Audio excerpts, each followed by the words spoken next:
सब हमारा ले तू समान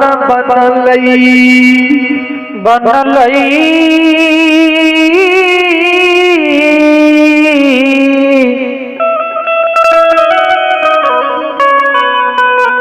भगवान हो। सब हमरा लिए दुश्मन बन गेले रहे, समाज दुश्मन भले, बहिन वीरान भले, दुश्मन भले। राजा चंद्रबली का जे द्वार एलिए ने पढ़ियो शरीर लागे, राजा रानी जे हमरा वो दुख के घड़ी में सुख दिलके, राजा रानी जे हमरा बिलम्या के राखल के भगवान। इस सुख संसार में कोई चक्रे नहीं जा सकैया जे दुख के बेर में राजा हमरा लिए हित धाके खड़ा भेल रहे।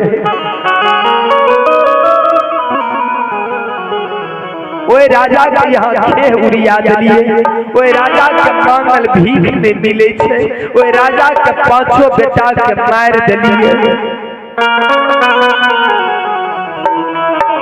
धर्मराज कदली के राजा के धीरज जाके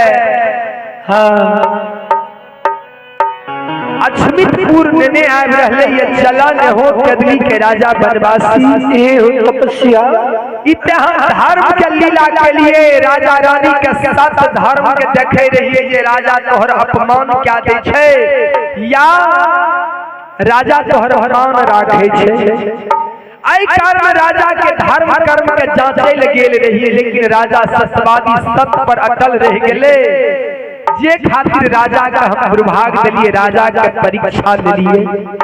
सतयुग में राजा हरिश्चंद्र संक्षेपा सत्यवादी, कली काल कलयुग में राजा चंद्रबली, रानी चंद्रावती सत्यवादी। आप क्यों निभा सकिए हो बनवासी। चलो वो राजा रानी के जे मरल बेटा के जिंदा ने क्या दिए हमारे नाम ने धर्मराज।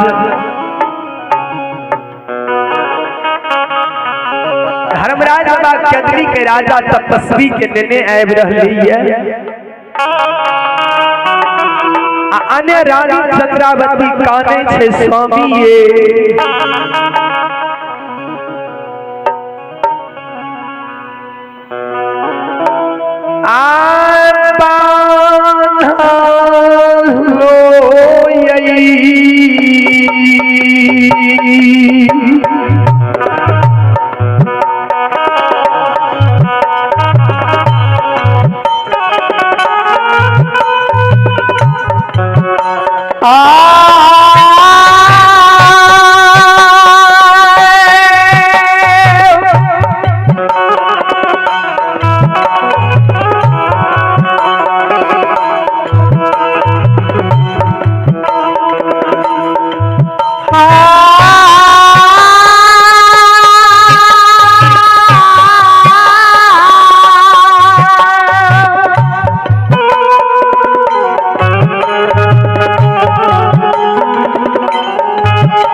रानी के बान्हा लो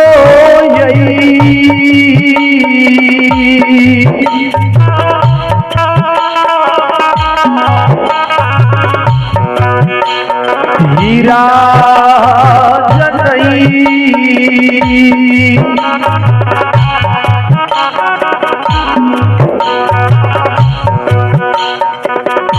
राही सही हो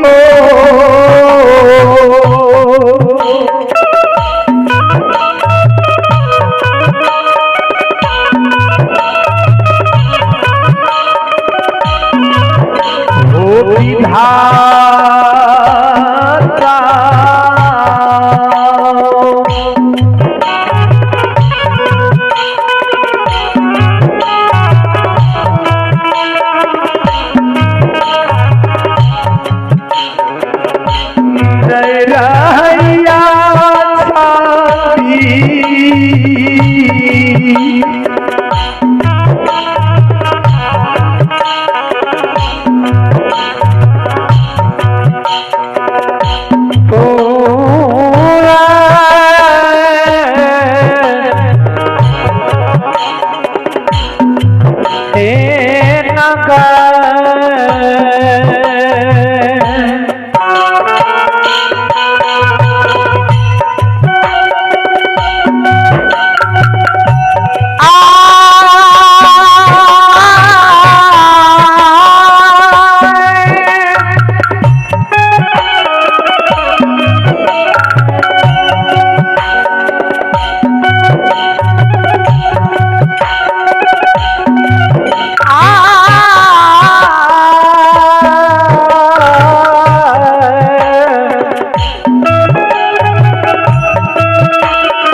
केदली के राजा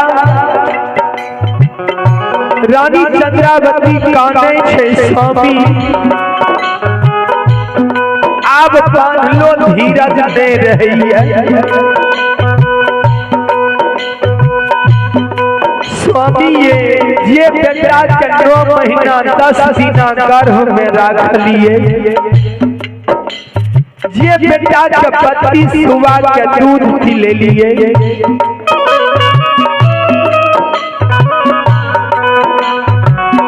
ये बेटा के कारण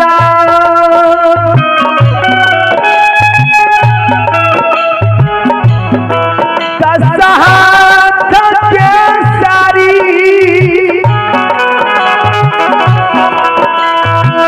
सोहरी सरलियई 6 दिन सोहरी 12 दिन बरही के लिए 32 सुबह का दूध पी ले लिए जय हो आए बेटा के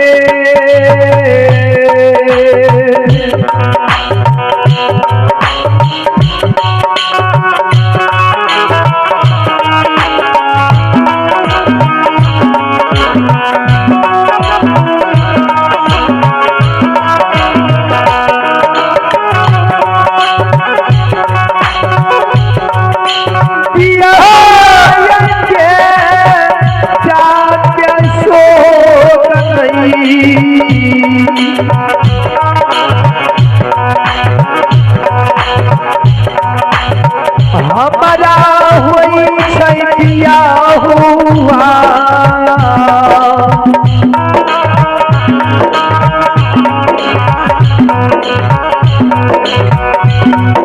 आइए सो रहिया साथी ओ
काने स्वामी ये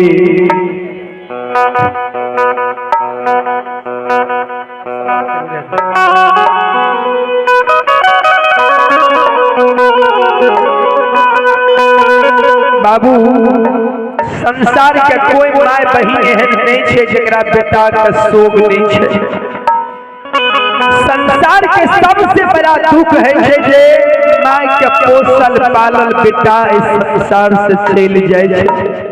माय संसार के लाखों दुख सह ले छे लेकिन माय कोई के दुख नहीं सह सकैया। माय जे बेटा के 9 महीना 10 दिन गर्भ में राखे छे,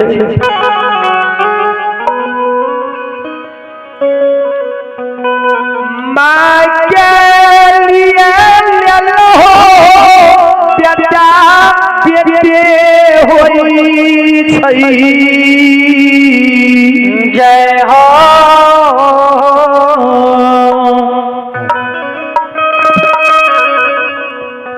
बेटा लेलहा किया ने होई बकलेलहा किया ने होई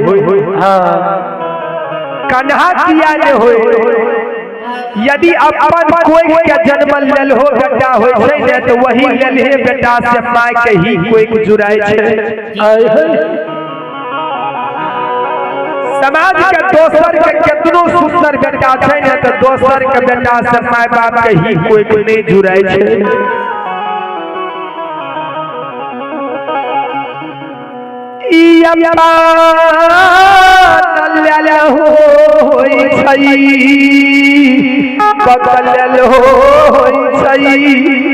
कोई जन्म बेटा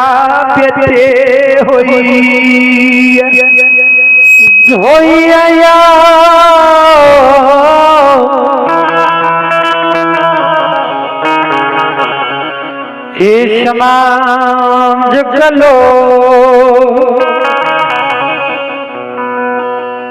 अब बेटा के लिए माय अंधेरी बहिरी कन्ही किया न होय माय लेलही किया न होय माय माये होय छै होइए। माय लेलही किया न है माय माये होय छै। लेलहियो माय बेटा के कारण कोन दुख ने सहे छै। ये माय 6 दिन सोरी करे छे 12 दिन बरही बेटा के जे सोरी घर में ला के रहे छे माय बेटा माय के गोद में जे पेशाब क्या दे छे त माय दोसर वस्त्र नहीं बदले ले जाय छे। बेटा जे पैखाना क्या दे छे त अमृत के समान माय के लागे छे। पेशाब जे क्या दे छे त गंगा जल के समान लागे छे। माय के कनियो को घृणा नहीं बुझाय छे। गरीब से गरीब माता पिता किया ने होय समाज में कोई न मजदूरी करे छे लेकिन बेटा के परवरिश में माता कोनो कमी नहीं राखे छे।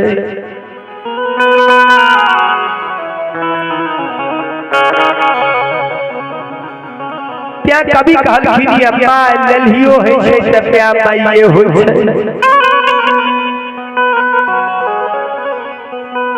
रानी चंद्रावती काने स्वामी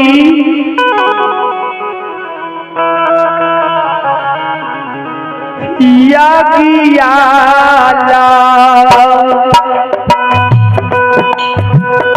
हरिया स्वामी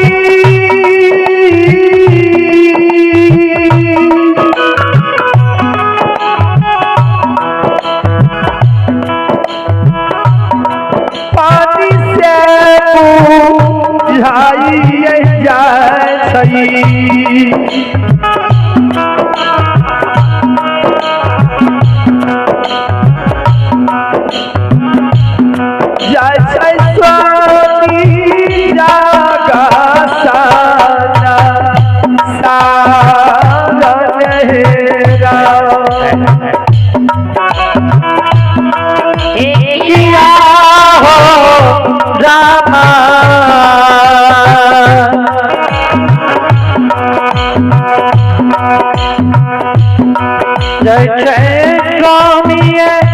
दुनिया यसान सा जाने रे की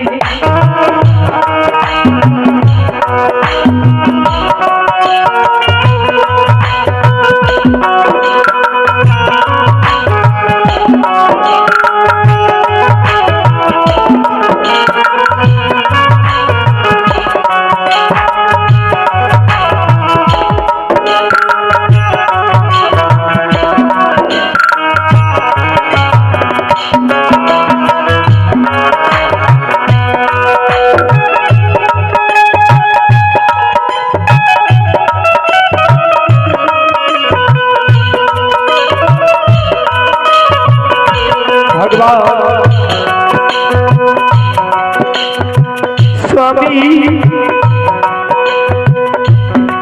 नदिया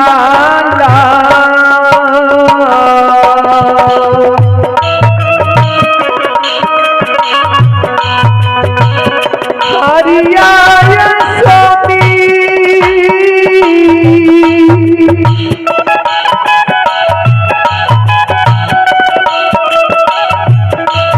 नदी जाई छई